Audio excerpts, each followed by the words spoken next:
Ladies and gentlemen, boys and girls, Poetry Bomb! I hope everyone is hashtagging poetry like mad right now because this is a Chicago-based thing and I'm in a 512 area code. I thought I'd wear my 312 hat and live Facebook stream from my 312 phone a few poems, and especially one. I'm going to pick the last poem that is in this recently released 1-week-old cc&d collection book that is called Aiming at Immortality.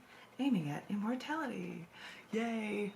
Which I thought was really cool to have the Sears Tower, not the Willis Tower, the Sears Tower, peeking out from a bed of clouds, which is, I believe, from a news feed from Chicago. I thought that was the coolest thing, and it seemed like a perfect thing for the title for this book, which all titles of books are based on pieces that are accepted within the book. So, just so that you guys know. If you would like to know anything about cc&d magazine from Scars Publications, you can go to scars.tv online, scars.tv/ccd, and that's info about cc&d magazine for you. But as a bonus piece to issues within this book, there is also a poem that was from Five Towns Radio, a UK radio station.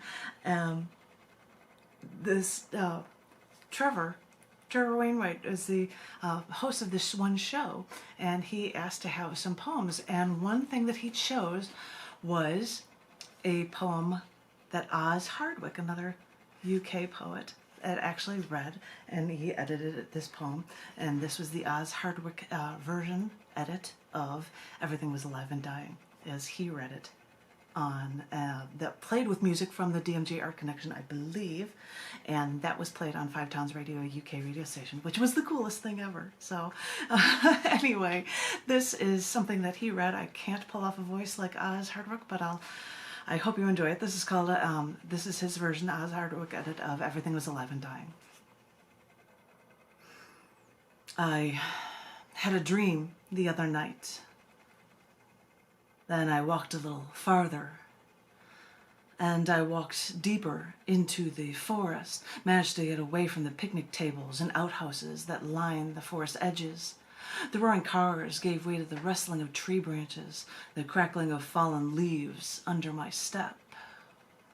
When the wind tunneled through, the wind whistled and sang as it flew past the bark and leaves.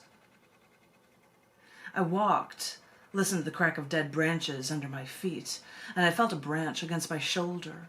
I looked up and I could hear the trees speak to me, and they said, "Thank you for letting the endangered animals live here amongst us. We do think they are so pretty. It would be a shame to see them go.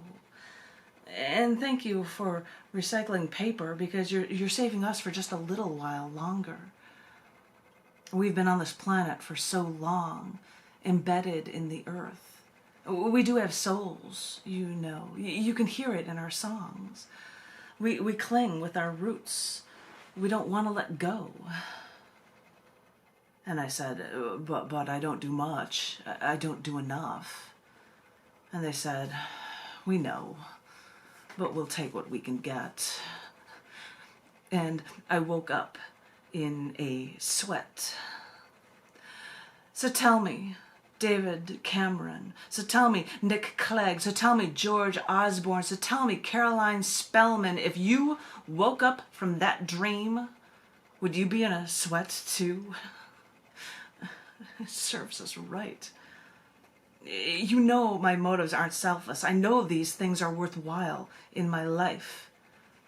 Everything is linked here. We destroy our animals so we can be wasteful and violent. We destroy our plants. We destroy our earth. We're even destroying our air. We wreak havoc on the atmosphere, on the soil. We dump our waste into our lakes. We pump aerosol cans and exhaust pipes.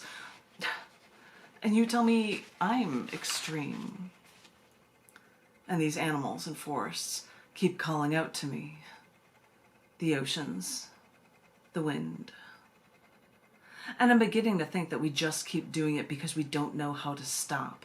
And deep inside, we feel the pain of all that we've killed, and we try to control it by popping a chemical-filled painkiller.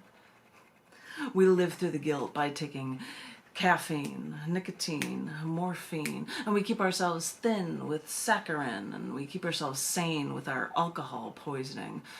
And when that's not enough, maybe a line of coke. Or maybe we'll shoot ourselves in the head or in front of the mirror in the master bedroom. Or maybe we'll just take some pills, walk into the garage, turn on the car, and just fall asleep.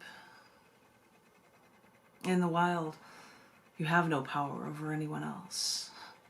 Now that we're civilized, we create our own wild. Maybe when we have all this power, the only choice we have is to destroy ourselves. And so we do.